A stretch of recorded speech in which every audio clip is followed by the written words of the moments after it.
Napikon na si Paolo Avellino, ang totoong dahilan kung bakit sumabog sa publiko ang galit sa gitna ng Kim Pao at Kim Emerald drama. Ang pangungulit na hindi natanggap, pagsisimula ng bagong kontrobersya. Nitong mga nakaraang linggo malingaw-ngaw ang isang balitang nagpagulo at nagpainit muli sa mga diskusyon sa mundo ng Philippine showbiz. Ang tila hindi matapos-tapos na issue sa pagitan ng kapamilya princess na si Kim Chiu, ang kanyang current showa na si Paolo Avellino at ang kanyang ex-boyfriend na si Gerald Anderson. Ang sentro ng kontrobersyang ito ay nag-ugat sa isang prestiyosong Star Magical event kung saan naganap ang mga insidente ng pagkulit at pagtitig na ayon sa mga ulat ay nagdulot ng matinding pagkadismaya at pagkapikon kay Paolo Avellino. Matagal nang itinuturing na sarado ang kabanatan ng Kim Emerald, ngunit tila may mga bagay na ayaw tumigil sa pag-uukil-kil sa kasalukuyang buhay at relasyon ni Kim Chiu. Batay sa mga lumabas na live footage at mga testimonya, kitang-kita ang pagsisikap ni Kim Chiu na umiwas at maging comfortable sa presensya ni Gerald Anderson, lalo na napareho silang tumanggap ng isang loyalty award. Sa halip na bibigay galang at manatili sa kanyang espasyo, panay ang sulyap at titig ni Gerald Anderson na nagbibigay ng hindi magandang impresyon sa publiko. Isang kawalan ng respeto hindi lamang kay Kim Chiu, kundi maging kay Paolo Avellino. Ang kawalang respetong ito ang siyang nagtulak sa mga fans at kritiko na umalma hindi na ito usapin ng simpleng pagbati o pagkilala.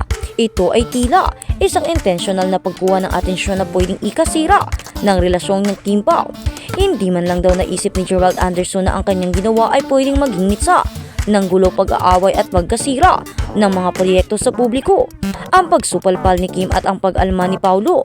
Sa gitna ng mga pangyayari, pinuri ng marami ang naging profesionalismo at paninindigan ni Kim Chiu.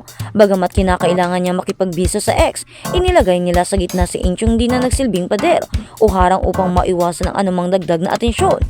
Obvious daw kasi na gustong lumapit pa at kumuha ng atensyon si Gerald. Pero pinakamalaking usapin ay ang naging pagkilos ni Kim Chiu sa social media. Sinupalpal daw niya si Gerald na nagpapakita na hindi na siya handang magpabaya at hayahang abusuhin ang kanyang boundaries. Dito na pumasok ang reaksyon ni Paolo Avellino ayon sa video. Napiko na si Paolo Avellino at hindi pwedeng manahimik ang present jowa. Bilang partner ni Kim Chiu, may karapatan siyang mag-react at ang reaksyon niyang ito ay tila isang public declaration na husto na. Kung si Kim Chiu nga ay tumatapang na sa social media, mas lalo pa dapat si Pao. Ipaglaban niya ang taong mahal niya at hindi niya papayagan na ang kanyang present jowa ay patuloy na makulitin at hindi respetuhin ng ex-boyfriend. Ito ay nagbigay ng lakas ng loob sa mga fans ng Kim Pao na matagal nang naghihintay ng ganitong klaseng paninindigan. Ang negatibong epekto sa Kim Pao at ang mga proyekto. Ang pinaka nakakalungkot na epekto ng kontrobersyang ito ay ang pagiging apektado ng mga proyekto ng Kim Pao dahil sa patuloy na ingay at muling pagbabalik ng isyong Kim Emerald. Panay Kim Emerald na ang iba sa mga post at diskusyon sa social media. Ang mga bashers ay patuloy na nakikisawsaw na nagpapabigat sa trabaho at relasyon ng dalawa sa halip na pagtuunan ng pansin ang kanilang talent at ang kanilang mga bagong serye o pelikula. Ang spotlight ay nagpupunta sa personal na drama na dapat sana ay matagal nang natapos. Ayon sa mga fans ng Kim Pao, ito ay isang uri ng sabotahe sa kanilang love team. Sabi nga ng isang komento, hindi masisira ang Kim Pao. Marami na silang pinagdaanan.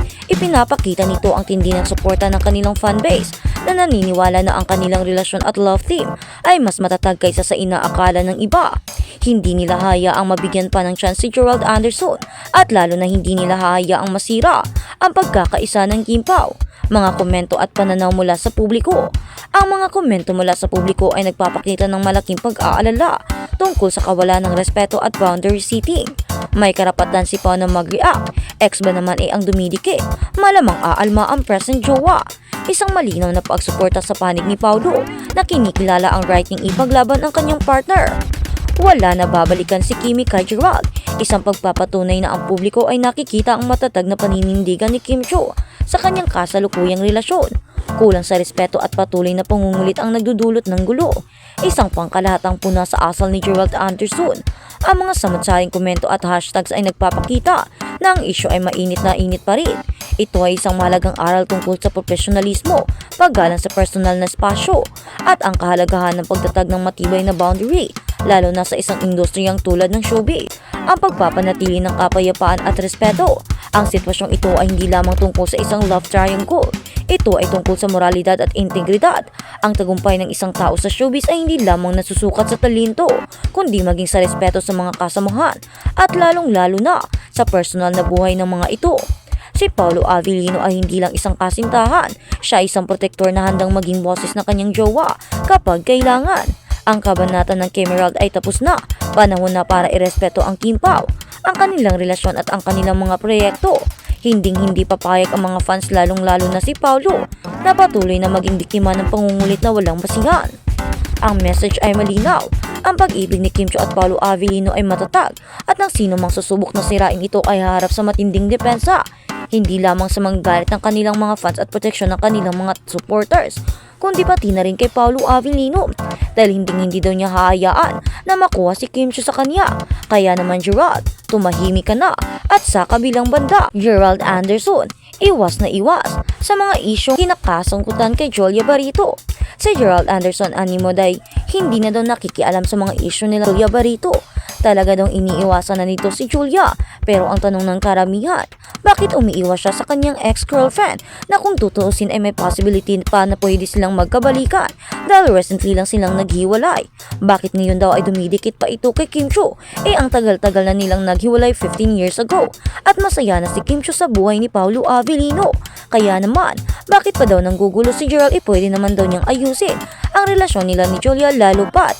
Mahal naman nila ang isa't isa at tumagal pa sila ng 4 na taon. Ang tagal din naman ng 4 na taon para diba silang kalimutan. Hindi madaling kalimutan ang mga panahong ito.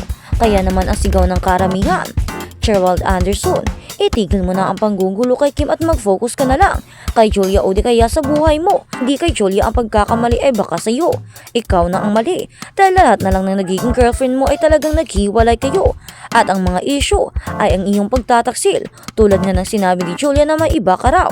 At gayon din kay Kim diba, iniwan mo siya para kay Bea. At si Bea naman iniwan mo para lang kay Julia, parang anggulo naman.